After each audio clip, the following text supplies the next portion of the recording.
Good morning, everyone. How are you feeling? Good? Feeling great. Spectacular, like the great man says. Welcome to day 3 of the 10th World Recreational Fishing Conference. I'd like to again acknowledge the traditional owners on the lands which we're meeting today, the Wurundjeri Woi-wurrung people.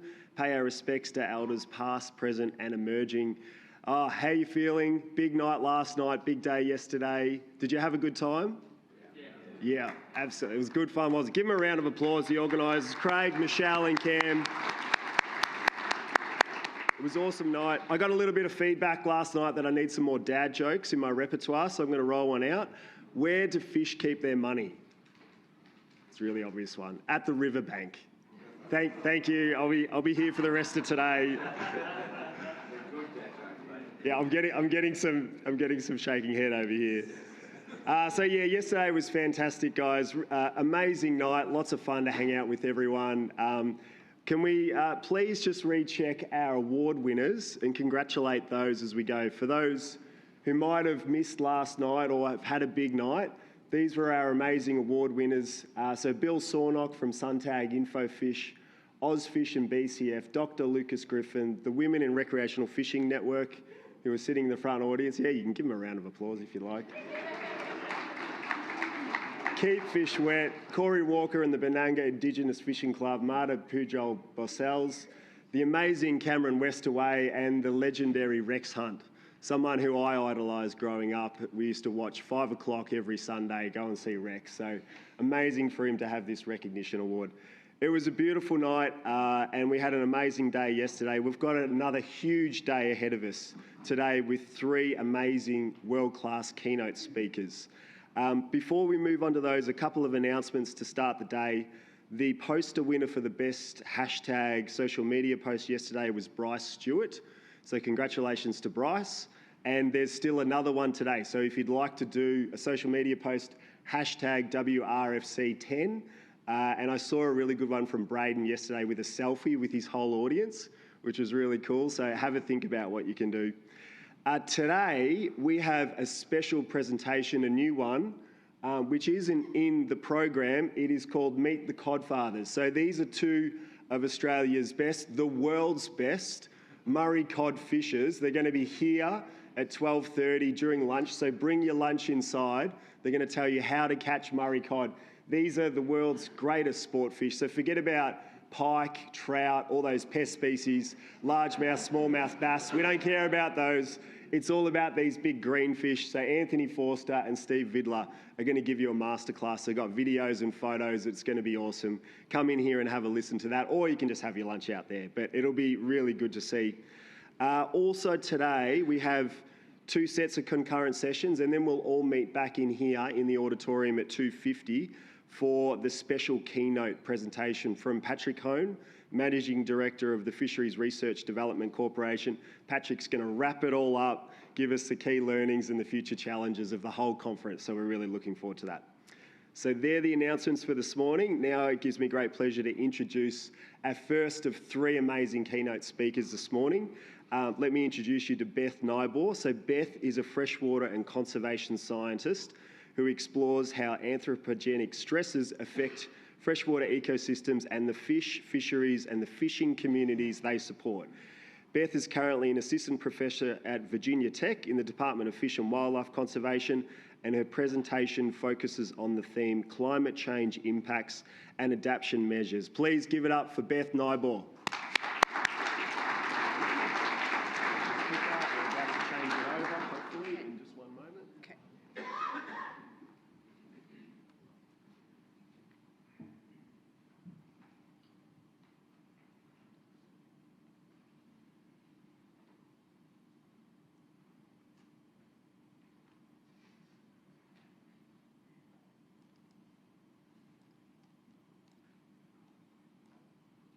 Okay, so thank you very much for that kind introduction.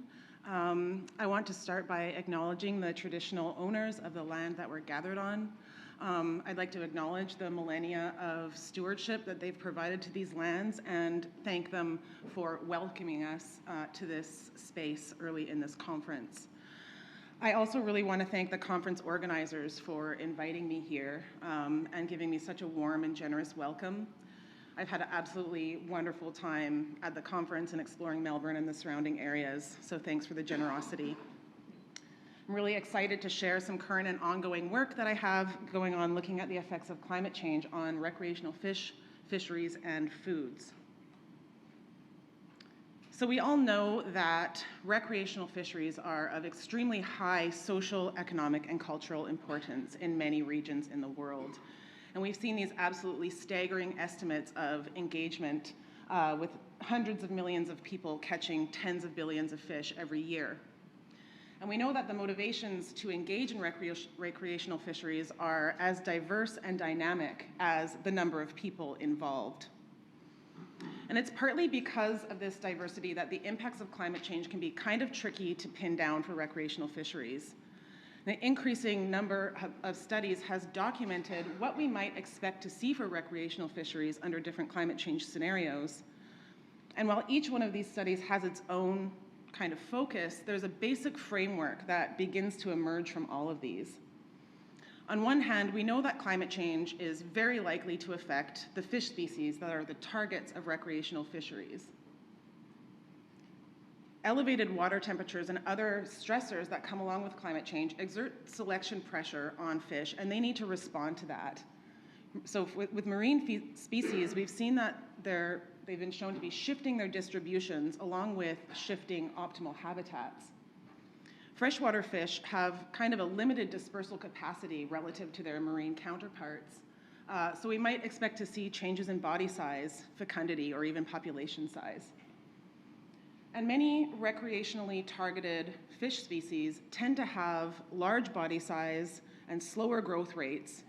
And these are traits that might mean that they don't have the capacity to adapt rapidly to changing conditions. And then on the other side of this framework are the effects that climate change can have on the fishers themselves. So there can be direct effects of climate change that can alter the quality or the availability of fishing opportunities. So a classic example is ice no longer being strong enough to support ice fishing. So this is an example from northern climates. Then there can also be indirect effects of climate change mediated through these changes in the fish species themselves.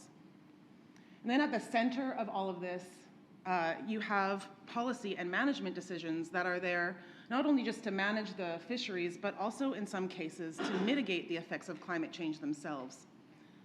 So what we're seeing here is that recreational fisheries are tightly coupled social ecological systems with important feedbacks that exist between all of these different spheres.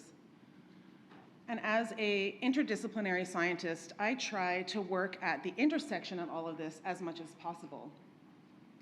But just to put our biologist or ecologist hats on for a moment, an important place to start is to understand which recreationally targeted fish species are going to be should we be the most concerned about under various projected climate change scenarios. So investigating this first link of climate change impacts and their effects on fishes. So to get at this question, a few years ago, I led a global trait-based climate change vulnerability assessment of recreational fish from marine and freshwater habitats. The main goal of which was to understand which recreational fishes are the most threatened by climate change and where those fish are located. And this was work that I did as a postdoctoral fellow at Carleton University and was a result of a big team effort. So these are all the people that were involved in some way, shape, or form with this study. They're mostly postdocs and graduate students from Carleton University. So to do this, we first obtained species distribution data for 415 species of commonly targeted recreational fish. That included 245 marine fish, 123 freshwater, and 47 diadromous fish. Vulnerability scores were assigned to each of these species based on how they score in 3 contributing components. So sensitivity and adaptive capacity are based on species traits, and then exposure is based on climate change projections across a species range. Then vulnerability score was assigned to each species. So if a fish had a high exposure, high sensitivity, and low adaptive capacity, then it was considered to be highly vulnerable overall. So first, I'm just showing the distribution of fish that are targets of recreational fisheries in our data set. So this does not include climate change yet. This is just showing concentrations. So areas with redder tones are the areas where you have higher concentrations of fish. Obviously, marine areas are standing out. There were more marine fish in our data set, so that makes sense. They tend to be concentrated in coastal regions, around coral reef areas especially.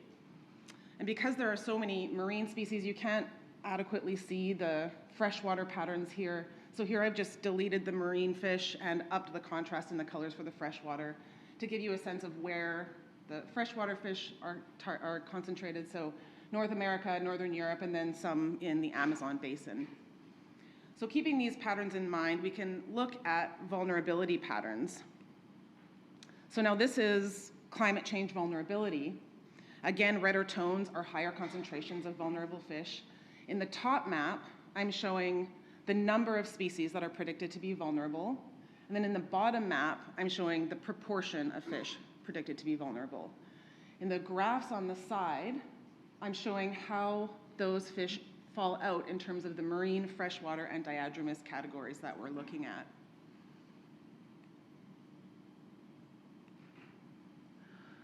So right away, we can see that by total count, there are higher numbers of vulnerable marine fish compared to freshwater and diadromous. And looking at the map, we see that areas where vulnerable fish are concentrated include the Gulf of Mexico and the Caribbean Sea, as well as the Coral Triangle around the Philippines, Indonesia, and Northern Australia. But then when we look according to proportion, that's when we see a lot more freshwater fish standing out. So there are higher proportions of vulnerable freshwater fish and diadromous fish compared to marine fish. Areas that stand out include Southern Africa, Australia, much of the Middle East, and Northern Asia and Russia. And usually when I present this work, I'll go through each of these major habitat types and present examples of species that are vulnerable to climate change from each habitat. But because of where we are right now and because Australia has this high proportion of vulnerable freshwater fish, I thought I would focus on Australia for this talk. So we had 7 recreationally targeted freshwater and diadromous fish from Australia. They're listed here.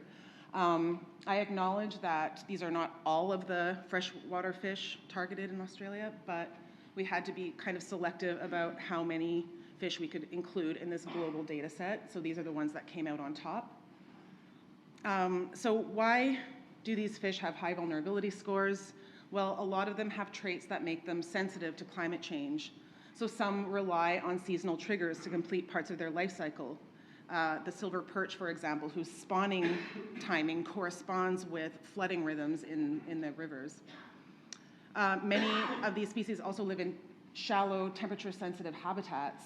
The barramundi, for example, requires intact estuary ecosystems to complete parts of its life cycle. And in addition to that, many of these fish inhabit the Murray-Darling River Basin, where they face multiple anthropogenic stressors that interact with climate change and can make it even harder for them to cope and adjust to those stressors. So Australian freshwater fish are really facing the perfect storm of threats, and we're all very grateful that there are many dedicated biologists in this room, biologists and ecologists and social scientists in this room working for them. So thank you to you and your good work. So from this work, we have some broad-scale predictions about how climate change is likely to impact recreational fish. But these data take on added dimensions when we consider how they might impact people. And one area of inquiry that has captured my interest is understanding climate change impacts on consumption or decisions to consume recreationally harvested fish. And over the past couple of years, I've been very fortunate to be part of a team that is exploring this question, and we've called it the RecFish Foods Project. So Abigail Lynch and Holly Empey from USGS and Louisa Wood from University of Portsmouth are all key players here. Holly is going to be giving a talk in the climate change session later on this morning, going into more detail on this project. So if any of this sparks your interest, I encourage you to go to her talk. And then we've got this list of interdisciplinary collaborators from all around the world. We've got Warren Potts with us today, so he's part of the project. And then John Kewen, who many of you probably know very well.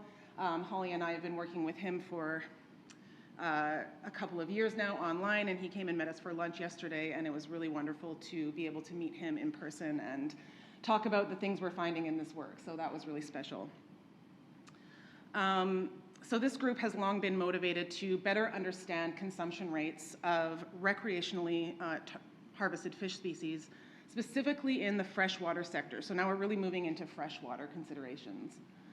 And this interest in this topic comes from the fact that even though recreational fish are often harvested and consumed, the extent of fish contributions to food and nutrition are not adequately quantified, mostly due to lack of data, underreporting, and poor monitoring of this aspect of recreational fisheries. So it typically hasn't been a priority to record how many of these fish are actually being eaten, even though this has potential important implications for management. So one of the first things we did as a RecFish Foods team was to compile data from around the world of species-specific harvest and consumption rates for freshwater recreational fish. Holly's gonna go into this in a bit more detail later, but for now, we'll just say we got data for 81 countries, 192 different species, and our final data set included 575 species-specific consumption estimates in kilograms per fisher per year. These data are publicly available. They've been published in scientific data, so anyone can go on and have a look at them. And this is the list of people who contributed data. So there's 40 some odd co-authors here from around the world that contributed data, error-checked the data. So this was truly a global effort and a very large effort. So this is what consumption patterns look like. This map shows the kilograms of recreationally harvested fish consumed per fisher per year in each country, and this is all the species combined, so all the species summed. So we go from around 20 kilograms per fisher per year in Canada, which is where I'm from, where people really like to eat their freshwater fish, to around less than 5 kilograms per fisher per year in other countries. So several countries in Southern and Eastern Europe stand out, as well as in South America, Argentina. Then we've been able to take these data even further, and we've combined consumption rates with the vulnerability scores from the earlier study to quantify the total risk of recreational fisheries as foods. So for each species, we took their vulnerability score, we weighted that by the amount consumed, and then we summed that for each country to get an idea of how much each country stands to lose in terms of recreational fish consumption. So when we look at the data this way, we see some different patterns. So now the darker colors are not only countries that consume a lot of fish, but they're consuming a lot of fish that are also vulnerable to climate change. And we see some different patterns here. So we've still got Canada and lots of Europe standing out. But now we've also got some African countries, Uganda, Kenya, and South Africa, as well as Chile in South America. So with this analysis, you can start to understand where climate change might have the potential to impact recreational fish as foods. So why does this all actually matter? Well, it matters especially in circumstances where consumption of recreational fish actually makes substantial contributions to food systems. And this is a concept that the RecFish Foods team has called the fuzzy boundary between recreation and subsistence fishing. We suggest that this fuzzy boundary is much more common than is often assumed due to biases in monitoring that overlook harvest among food insecure fishers. And that this unreported consumption of recreational fish is likely to be a hidden contributor to food security in some populations. And as evidence of this, our team pulled together case studies from all around the world to highlight instances where fish contribute important subsistence benefits to communities. So we have case studies from the US, from Argentina, from South Africa, Australia, China, and Germany and the Czech Republic. And in each of these cases, we described a subset of the recreational fishing sector where consumption of fish is important to that group's nutritional well-being. One case study that I'd like to draw attention to, especially in a climate change context, is South Africa. And this case study was put together by Warren Potts. So freshwater recreational fisheries in South Africa span everything from a super high value sport fishery all the way to fishers that have a clear subsistence motivation. In fact, a recent survey showed that of the 750,000 some odd fishers, 25% of them are low or middle income. But this is likely to be an underestimate because this survey was conducted online, and it's precisely these low and middle income folks that don't have access to these online surveys. So if you would talk to Warren about it, he would suggest that this number would be closer to 40%. And it's important to note, too, that this sector has grown and will continue to grow as climate change threatens traditional agricultural food production sectors. From a management perspective, it's difficult to know where to fit these fisheries in. On one hand, many of them use recreational gears. They target similar species and in similar locations as other recreational fishers. But on the other hand, they have a clear subsistence motivation and are consuming almost everything that they catch. And the way that these fishers are classified has important implications for licensing and monitoring and other management considerations.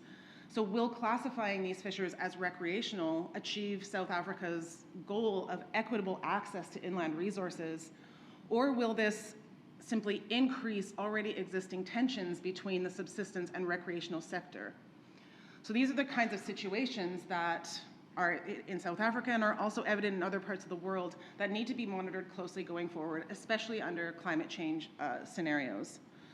So this provides a powerful example where fish, people, climate change, and policy all come together.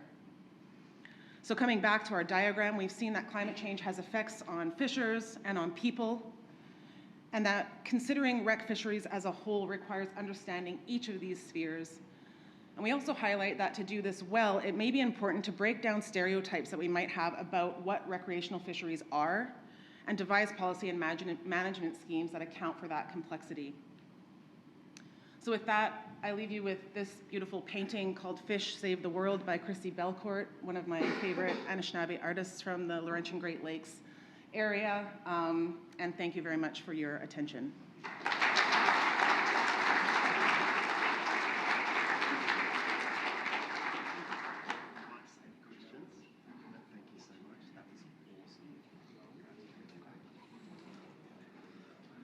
Thank you, Beth. Wonderful presentation. I'm sure you'll have lots of questions for Beth, but we might save those until we have morning tea, just so we can keep to time. And next keynote speaker is Dr. Matt Taylor. Matt Taylor is a principal research scientist and program leader on recreational fisheries research with the New South Wales Department of Primary Industries. He leads a productive team of recreational fisheries scientists that work at the interface between science and management. He's authored over 190 peer-reviewed contributions to the international literature, including many in recreational fisheries. Matt's keynote will tackle the subject of the role citizen science plays in fisheries monitoring and management. Please join with me in welcoming Matt.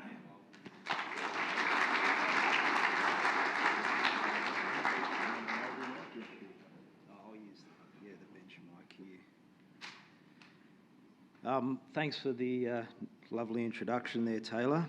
I'd like to acknowledge the traditional owners of the lands on which we meet today and pay my respects to their elders, past, present and emerging. And my apologies, I'm sporting a post-conference dinner voice this morning. So there may be a bit of snap, crackle and pop as we move through, but I'll do my best. There's a brief interlude before I get to the crux of my presentation.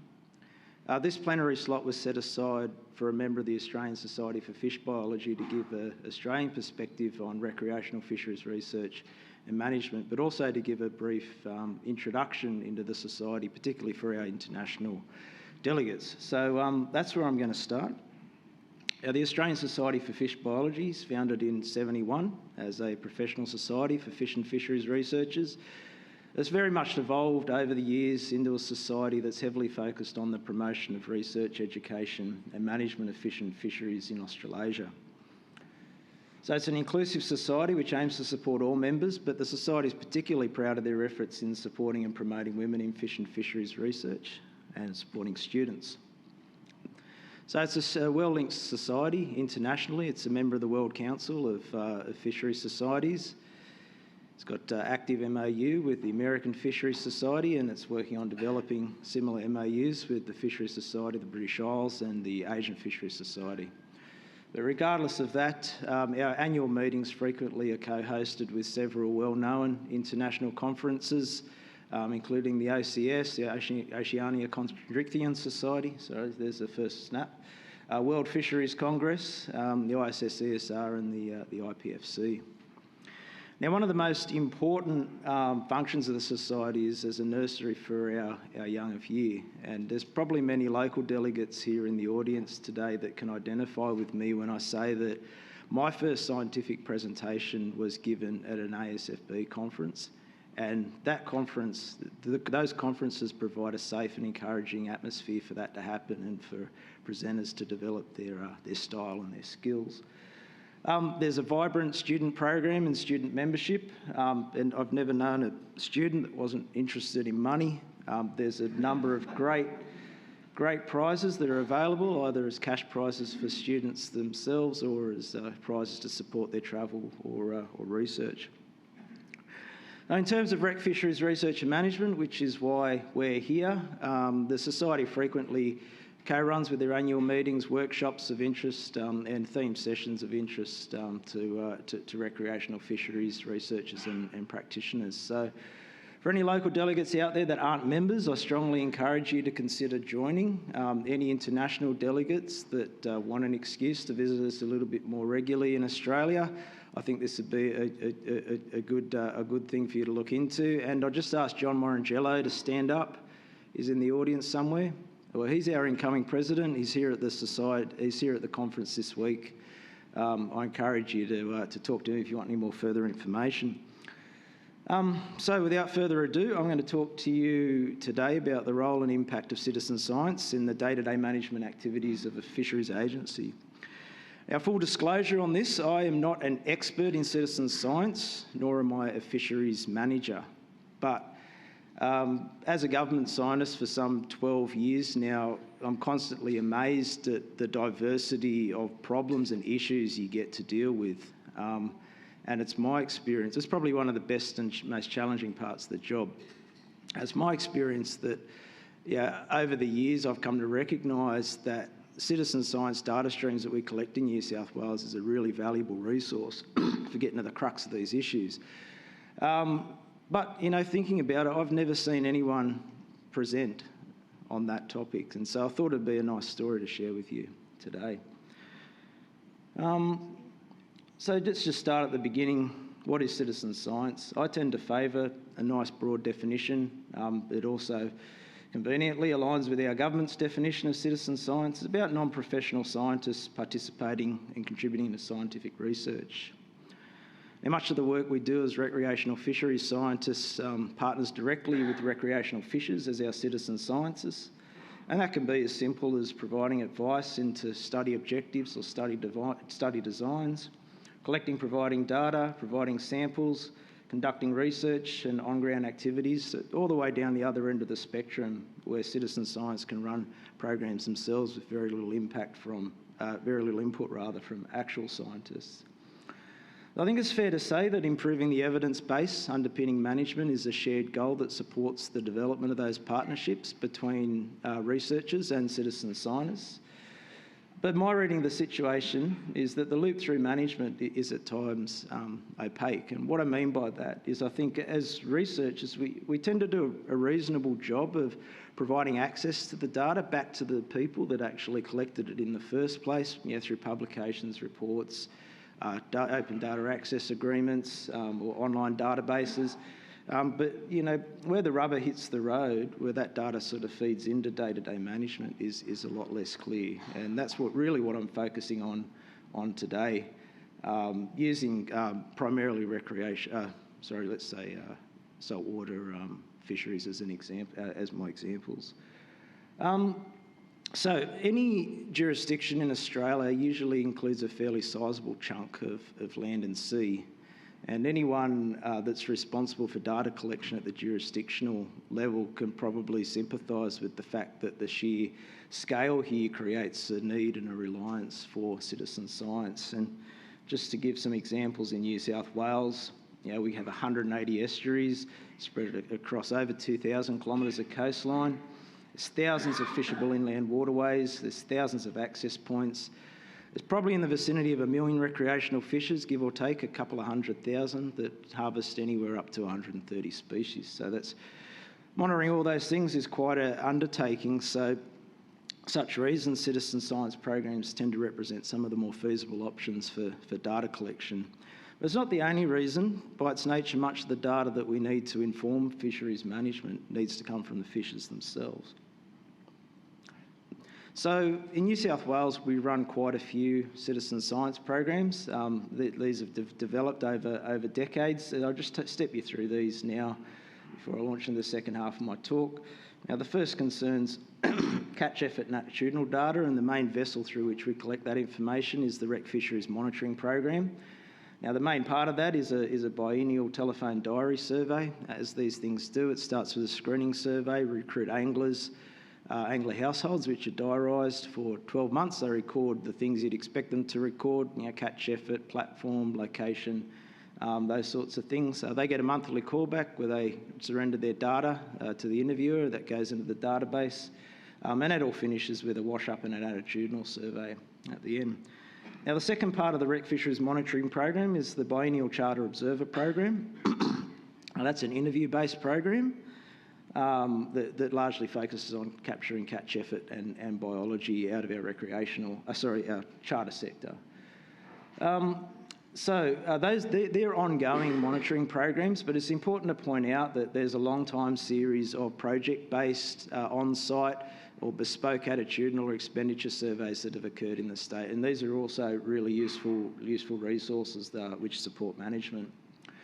We look at our fisher-based research programs. The biggest one of this is the Game Fish Monitoring Program. We've seen a few presentations on using data from that at this meeting.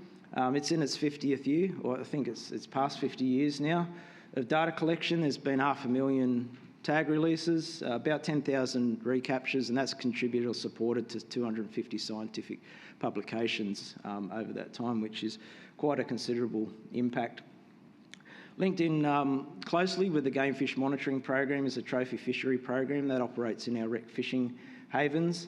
The objective here is to encourage anglers with a bit of stewardship and a code of practice to tag and release large fish and thereby protect the important breeders in those systems. We look at our sample collection programs. We've got the Enhancement Monitoring Program that's run for the best part of 20 years in various guises. So that's concentrated in stocked estuaries, and anglers contribute tissue samples or catch and effort data depending on the questions that need to be examined at any particular time. And just finally, we have our Research Angler Program, which is a frame deposit collection program. It's a fairly typical program.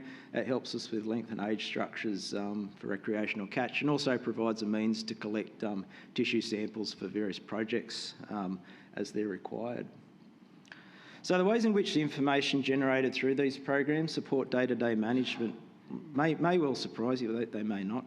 The remainder of my presentation is just going to step through a diverse set of examples where citizen science data is contributing to contemporary management within my state.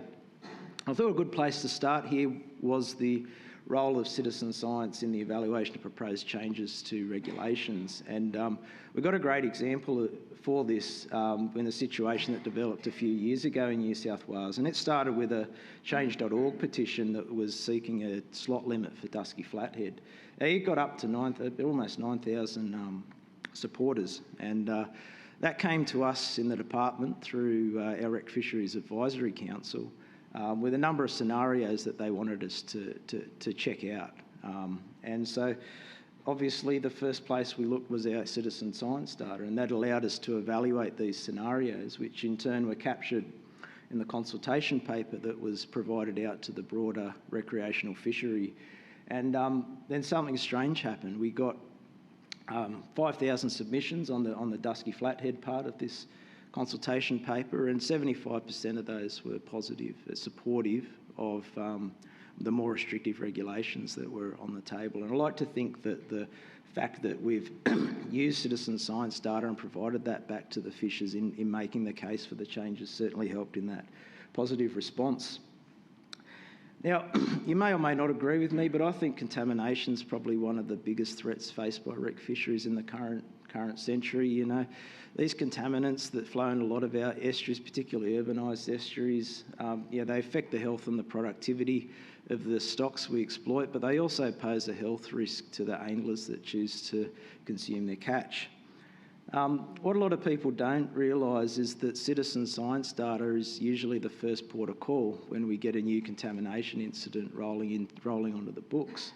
So that allows us to get straight to the crux of the problem, allows us to look at which species are caught in the area, how much are caught, where fishing effort is concentrated, and it's usually the citizen science data that supports the development of the broader monitoring program that more often than not follows. But it's not just qualitative use of the data. Our on-site data provides a great resource for quantitative analysis where things like catch rates, size structures, spatial patterns in effort can be used alongside the actual residue analysis, so the concentration of contaminants in the animals that are caught in the affected system to frame up the best management responses or advice that we need to put out there to protect anglers' health. But it's not all bad news. We've seen a lot of examples at this conference about the importance of estuarine habitats to recreational fisheries. Ozfish guys make a big deal of this. These systems are great nurseries for the young of year of the stocks we exploit. They're great places to fish, but one of the most important functions of these habitats comes from the plants which live in them, because they provide the energetic powerhouse that takes the energy from the sun and ultimately gets it into the food web, which is then translated into the biomass of the animals that we catch in our fisheries. Now, conservation and repair of these habitats is an important part of fisheries management, but effectively advocating for and precipitating such outcomes often requires knowledge of the economic values of ecosystem services that flow from them into revenue-generating activities like recreational fishing. And these are some of the hardest estimates to come by in fisheries management. So what we've done in New South Wales is to draw together citizen science data alongside food web modelling, informed by stable isotope traces, into what essentially amounts to a citizen science-based value attribution exercise, where we sort of can take the coarse angler statewide expenditure data that's collected relatively infrequently, and then we can use our angler diary survey to partition that expenditure down to individual species with individual estuaries. And that's where the food web modelling comes in, because it allows us to further partition that into the origin of nutrition in terms of the plants that originally supported the synthesis of that energy as it flows into those species. And what all that amounts to is a distillation of that expenditure data into a $1 per hectare habitat estimate. So recognising that expenditure is a fairly conservative estimate of value for recreational fisheries, what do these values look like? Well, this is a Clarence River. That's our largest estuary in New South Wales. It's a rural regional estuary, and it's also our largest commercial fishery. And so in terms of the provisioning services value of expenditure, we're looking at about $60,000 per hectare per year that's supported by the salt marsh habitat in that system. If we compare that to the total economic activity that flows through commercial fisheries in the same system, remembering that this is our largest commercial fishery, that's less than half what the recreational value is. So these estimates are really important in management for things like creating business cases for habitat conservation and repair, properly estimating offsets for habitat damage and destruction. But they also flow into this burgeoning field of ocean accounting and natural capital accounting. And in particular, it's getting these sorts of estimates are getting a lot of traction in project-level environmental accounts for blue carbon restoration, where there's a desire to capture the value of the additional fisheries co-benefits that you get from blue carbon restoration into a pricing premium for carbon pricing. In New South Wales, most of you are probably aware from some other talks that we run an extensive marine stocking program. Over the years, this has really ramped up to include a lot of species, and it's quite spatially dispersed along the state. So it's no surprising that citizen science is really important in us monitoring this program. So we get anglers to help us with a whole lot of different things. This includes things like catch and effort reporting. They surrender samples. Whole samples, sometimes it's just biometric, sometimes it's tissue samples for genetic analysis. Fishers also get in there and they help us with things like broodstock collection, which has a direct impact because it flows out in the next cohort of fish that are put into these systems.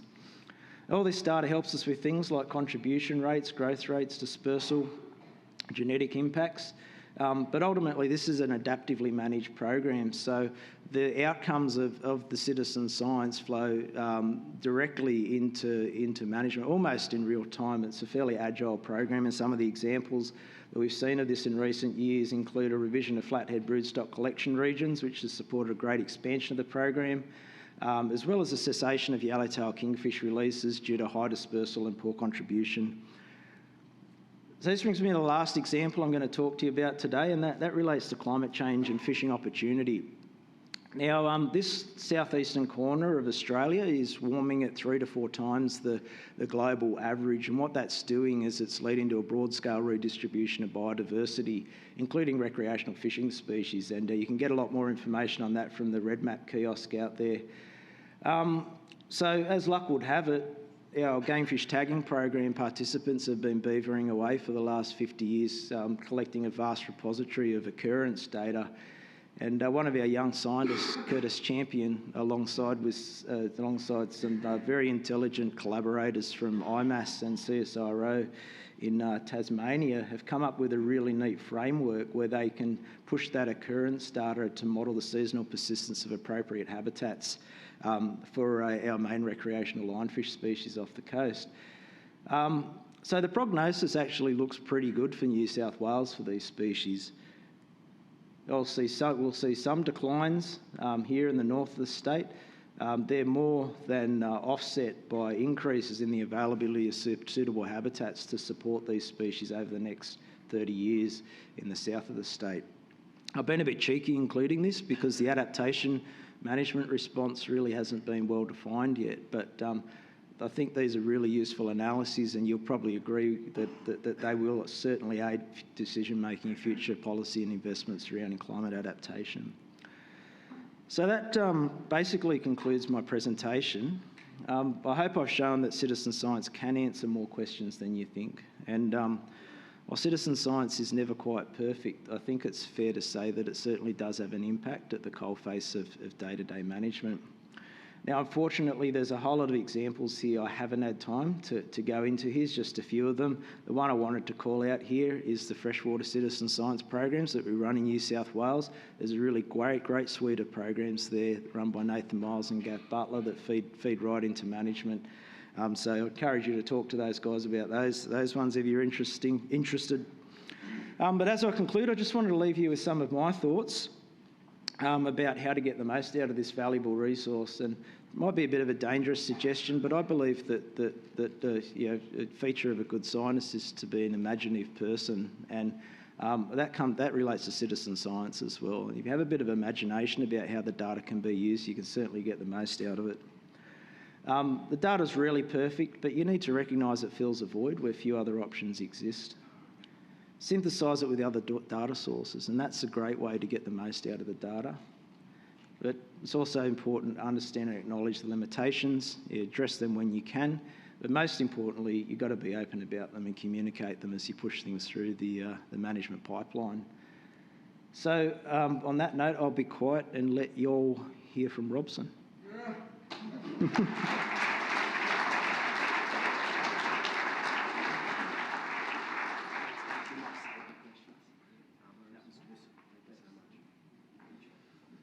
Thank you so much, Matt. And yeah, a really good overview of how important citizen science is to flourishing recreational fisheries.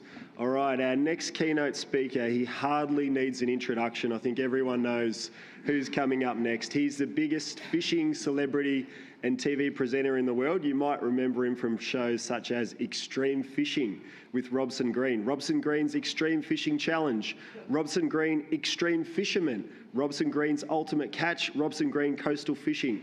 He's a world-renowned actor, a singer-songwriter, and he's appeared in over 50 films and TV shows.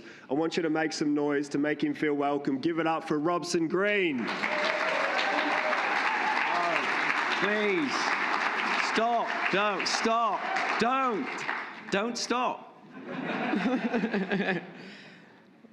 Well, it's me.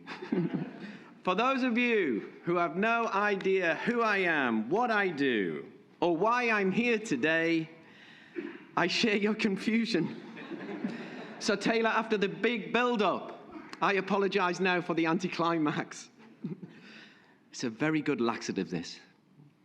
So I'd like to finish with a song. Being surrounded by so many esteemed scientists and experts in their field, this is definitely a case of spot the odd one out.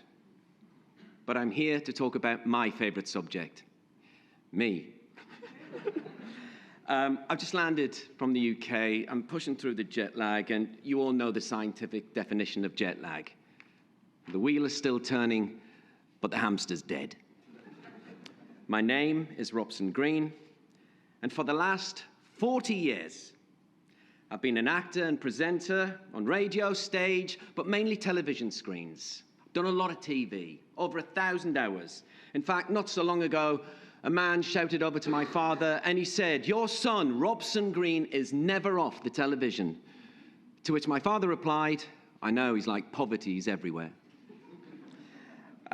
However, all I've done over those last 40 years is help to tell stories. That's what I do. I help to tell stories. And over the last 40 years, I've played many characters in many different stories. Over the last 40 years, I have played on TV a werewolf. I played an astronaut, a surgeon, a detective. And believe it or not, on stage, I've even played Jesus. However, one very famous critic called Victor Lewis Smith of the Evening Standard saw my performance of Jesus, and he wrote the following: "Robson Green plays Jesus." I'm not sure what Robson Green was playing at, but it was hard to believe anyone would follow him across the stage, let alone Israel. My mum rang me up and said, "Don't worry, son, they're just nitpicking." My dad rang me up and said, "I hope you weren't paid for that." Now, I know what you're thinking. What the hell's this got to do with recreational fishing? Bear with. Well, as an actor, all we do is to pretend to be other people. Actors suspend disbelief. We fake sincerity. If you can fake sincerity as an actor, you have cracked it. However, in order to fake sincerity, you have to know what is genuine. And don't get me wrong, I love what I do. My father, for most of his life, he was a miner, and he worked 42 years underground in an industry that was not designed for human beings. And my dad would always say to me, when I was a kid, work is a word that is not meant to be enjoyed. That is why you call it work. So find something you love to do. Find something, Robson, that makes you genuinely happy, and you'll never have to work again in your life. And it was at the age of 7 that I discovered fishing. And they say, give me the boy of 7 and I give you the man. And fishing for me today is just as joyous, just as wondrous, just as magical as it was back then when I was a kid. It's official. Fishing is cool, man. It's zen, it's chill, it's middle road. And for me, it's a love, it's a passion, it's everything. A day's fishing for me is a day I never want to end. And they say the solution to many problems in life, be they relationships, be it work, be it money. I have got financial debt up to here. I wish I was taller. Oh, come on. But they say the solution to many of these problems is to go fishing. And the bigger the problem, the longer the fishing trip should be. And it's because I love this angling activity so much, I got my own fishing show in 2007, Extreme Fishing with Robson Green. And for the last 16 years, I have been on some of the most extraordinary angling adventures in some of the most jaw-dropping fishing locations on the planet. Mind you, the first couple of episodes weren't up to scratch. The same critic who wrote the stuff about Jesus wrote the following about Extreme Fishing with Robson Green. Just watched Extreme Fishing with Robson Green. Green presents this series with a confidence that is wholly unwarranted. A butt-clenchingly awful series. Me mum, they're just nitpicking, son. However, we realized what worked and we realized what didn't, and then after a while, it became one of the most popular fishing shows in the world. Celebrating all that is good about fishing, I have had the privilege, the honor, to cast a line on the mighty Zambezi in Africa for that lovely tiger fish. I've traveled along the Nile for the giant perch they have out there, the Kenai for the huge Pacific salmon in Alaska. I fished the Fraser in Canada, the Colorado in the Grand Canyon, and I have had the privilege to travel from source to sea along the big one, the Amazon. In fact, today, presenting Extreme Fishing with Robson Green has taken me to over 140 countries around the world. And of course, one of the highlights of that angling odyssey has always been a fishing adventure down under. Any way you look at it, Australia is an angler's paradise. And not surprisingly, the richness and diversity of fish life here is nothing short of mind-boggling, with nearly 4,000 species, many of which can be found nowhere else on Earth. And I've been lucky to cast a line for many of those Australian angling icons like that silver-plated bass on steroids, the barramundi, the mighty Murray cod. I have never caught one, not one fish of 1,000 cast, cobblers, the dusky flathead I've caught, and of course that beautiful fish, the golden perch. But because Australia spans such a massive range of climates and ecosystems, variety is the key. Trout to tuna, mackerel to marlin, Australia's got it all. Mind you, there was this one time we were doing a free diving sequence in South Australia for abalone. And I dived to about 10 meters, 30 feet. And I came across a great white shark coming towards me. Female. She was rather large. She was hungry. And let me tell you, that day, Jesus wasn't the only man to have walked on water. I came out of the ocean like a Polaris missile. I took off like a motorboat. I was throwing the production crew behind me, cutting them as they went. And I realized two things. First thing I realized, the film's about sharks. Jaws, Jaws 2, Jaws 3, The Deep Blue. They've got it wrong. When the shark comes towards them and they scream. When a great white comes towards you, you don't go, "Shark! Oh, Jesus, it's a shark!" You don't do that. When a great white comes towards you, you do this. "Oh, fuck, it's a shark. Oh, fuck. Oh, fuck." Little acting tip there. Second thing I realized when you see a great white shark, it's the recognition of the perfect apex predator.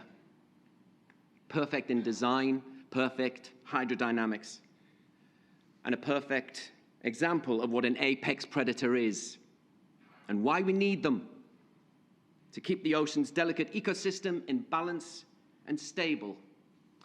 And I guess that's why we're all here this week, to help maintain the balance and stability within our lakes, rivers, and oceans. Guilty as charged. I am no scientist. Surprise. But it doesn't take a Cambridge professor to realize that numbers of certain species of fish around the world are heading in the wrong direction. And we know historically, I think this is true, fish have never eaten themselves into extinction.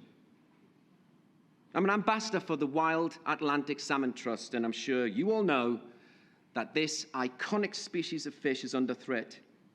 So much so that if there is no intervention soon, the wild Atlantic salmon will cease to exist. So it begs the question, why should we care about a fish? Well, I'm sure you scientists all agree that fish are the canaries in the coal mine. They tell us about the health of our planet, and they inform us of things aren't that healthy. If there is a sustainable yield of wild Atlantic salmon traveling upstream to spawn in the rivers of England, Wales, and Scotland, they are telling us they have cold, clean, and healthy water in our rivers and oceans. And they tell us that the oceans are maintaining a balance and are stable. And historically important as a food resource, like the Murray cod, like the barramundi, the wild Atlantic salmon.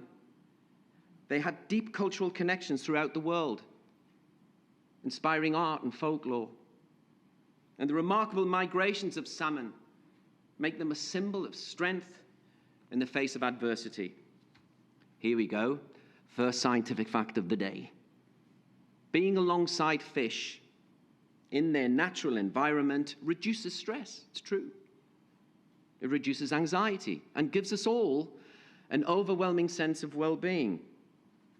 For me, eternity is too long a time to stay in the wrong place.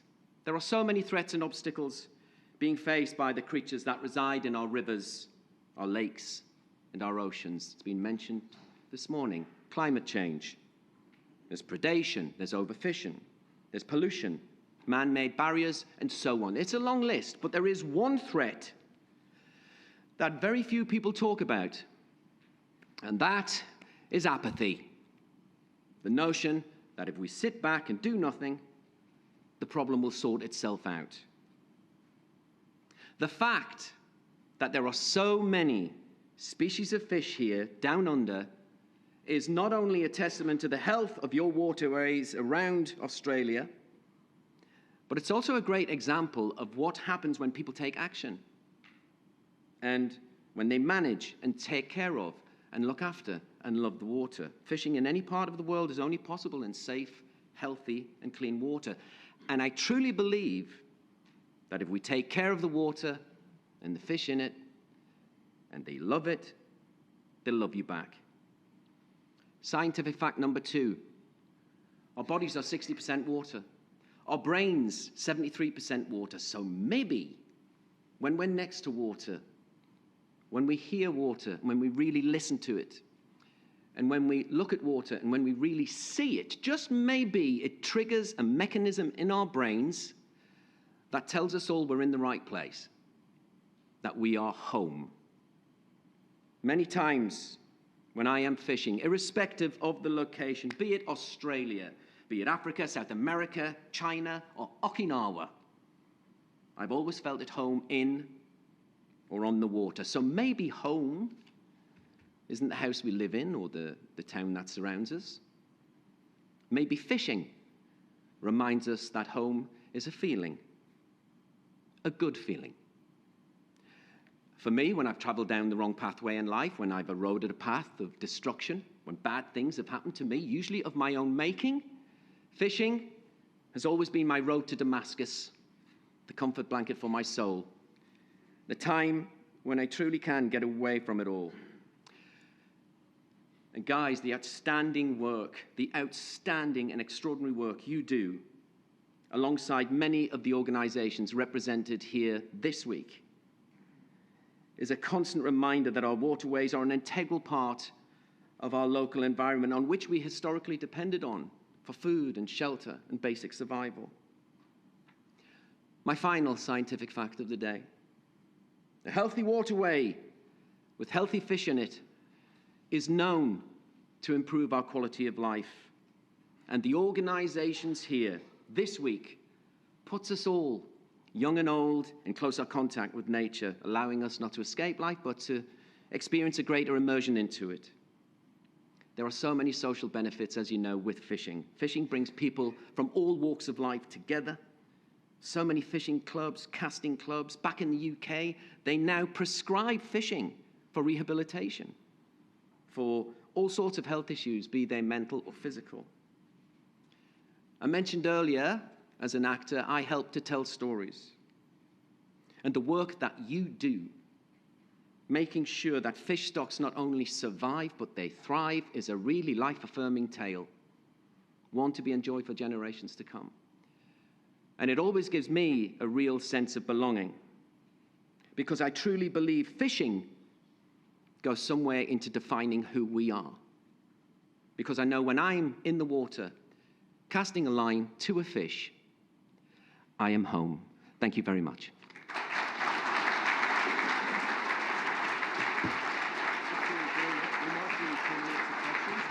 Yeah, sure. Is it on? Do I press a button? It should come on in a sec. It's not. Taylor, man. It will be on in a sec. Absolutely brilliant from Robson. We've got 10 minutes for questions from the audience. So if there's something you're dying to ask Robson about... I was young, I needed the money. This is your chance. So if you want to put your hand up, we'll run these microphones up when the sound guys turn them on. 2. And questions from the audience. You scientist. We've got one right here from the boss. Here we go. Okay. Travis. Robson, this is just a sort of fan question. One, how often or how long throughout the year do you get to be able to get away fishing, given all of your career and everything that you do? And secondly, there's a real movement towards people sort of living off the land and eating what they catch and stuff. Do you eat your fish when you catch them? Yeah, well, we have. I advocate the rule that never kill a fish you're not going to eat. That's a basic principle we're doing in the Northeast, especially the work I do with the AST. And in terms of getting out to fish, I'm so fortunate. My house is 10 feet from the River Tyne, the world-famous River Tyne, the 8th oldest river in the world. And we have a hatchery there, and the fish program is a great template for lots of other rivers. I'm sure you all know about the kind of arguments that are going on for and against hatcheries, but the results that are being produced by the hatchery in the northeast of England is extraordinary. 1 in 3 salmon in Great Britain is caught on the River Tyne. So surely that's sending a message to everyone. There's a big class system going on. You still, on some of the rivers in Scotland, you have to, to wear a tweed suit and a tie, even in like 40-degree heat. It's just nonsense. But I think what's wonderful being at an event like this and back home, what is happening, there is a real revolution in fishing, and seeing so many women and so many young women. I'm not meant to be patronizing here, but the fact that young women in Australia for their birthdays and Christmas are asking for fishing gear is the norm. That's fantastic. That's just so progressive. And that's just starting to happen in England. But I wish a lot more of the Brits were here, just watching what you guys do and how you manage your waters. We've got a lot to learn, and it's a great template, Australia. Great template. Brilliant. Yeah, we've got a question up the middle, and then we'll come over you. Oh, Anthony's going over there. Here we go. You caught a lot of fish, right? Yeah. And English brought the carp over here. Would you like to take them back?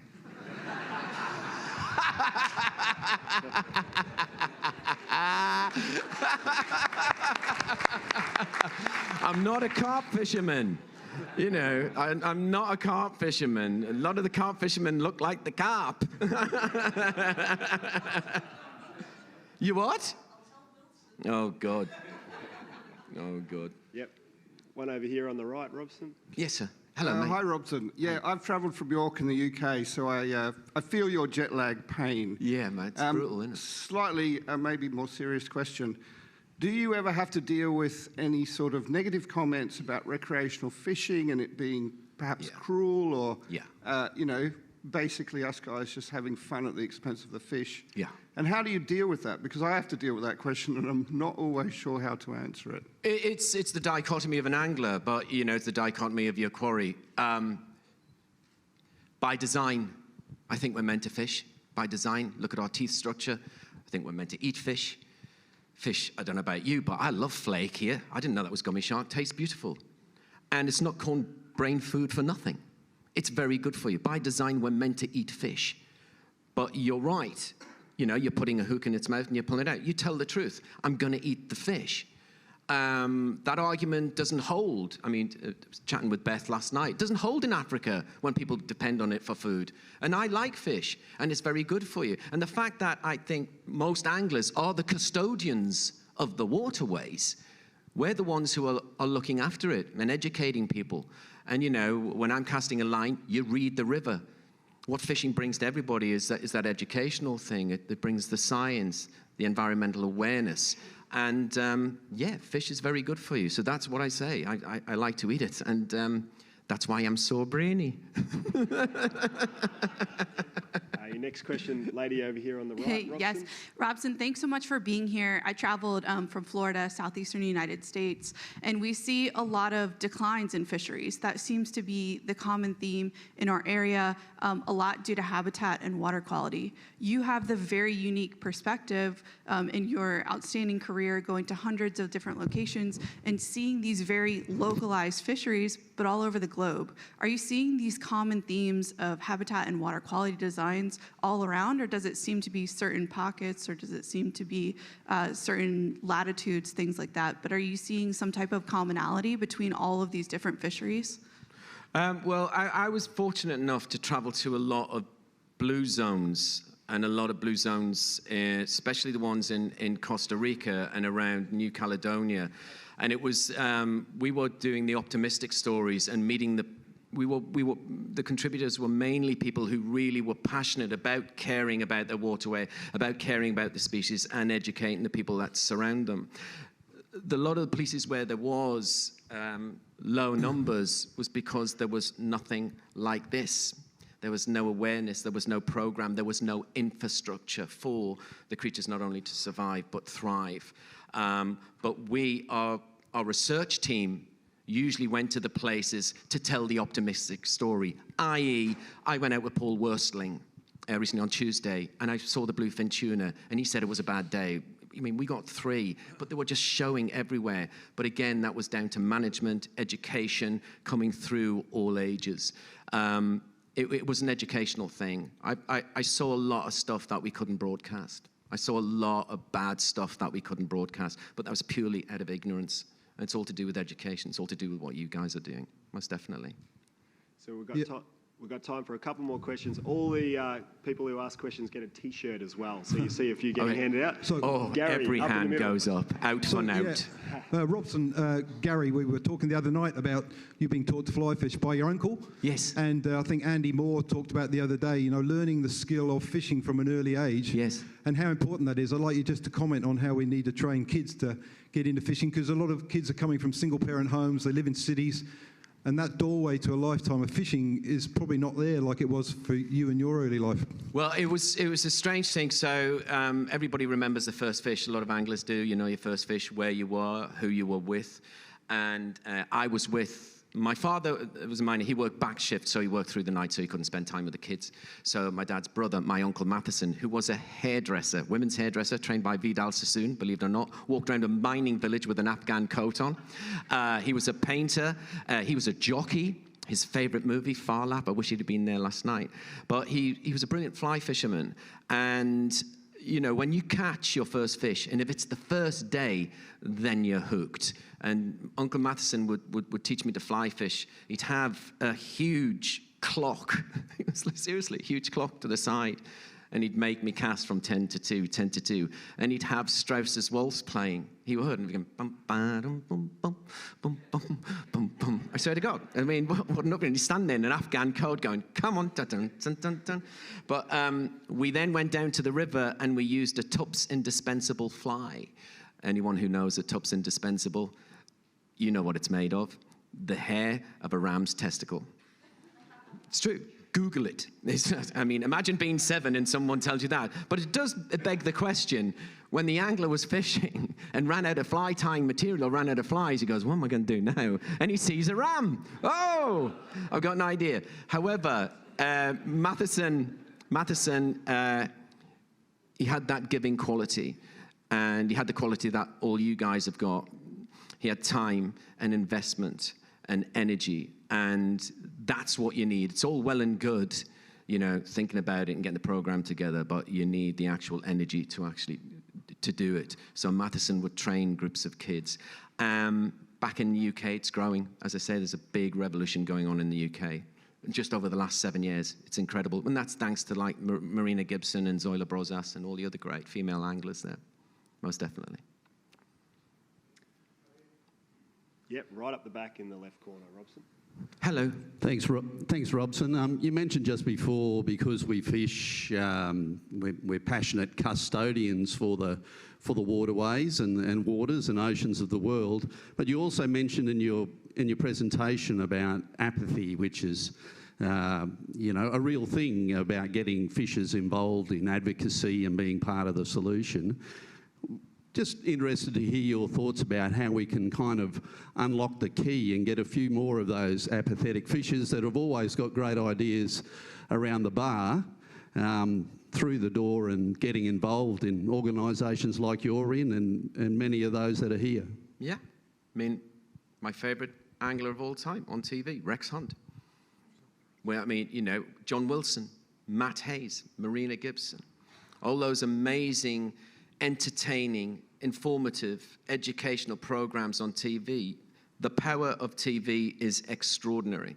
And I think just needs a bit more entertainment in the presentation of the process and the pursuit of fishing, and just a lot more investment and a lot more of the actors like me who are talking about it and do it secretly. They do have a bit of power where they can influence people and say things like, because, you know, it's male skewed in England. I mean, the tweed thing, I'm not joking about it. It's so class-based in the UK. You know, to fish on the Junction Pool is £1,000 a day. That's just the rod. That's not your accommodation or travel. That's insane. Iceland, £3,500, $7,000 per day for one rod. That's insane. So you need to kind of break down those barriers and show them the places where you can fish. And just remind them that fishing is cool. It's not stereotypically male.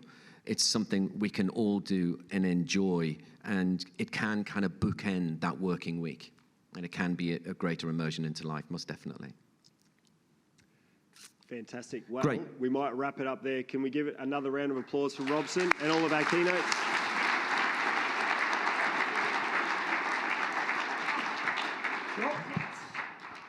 Cheers, Taylor. Cheers, man. Thank you so much. Great. So that brings us up to morning tea time. So coffee, tea and refreshments will be served out here in the foyer. We'll start the sessions at 10:30, which is in 20 minutes. Enjoy the day, and we'll be back in here for Patrick's keynote at 2:50.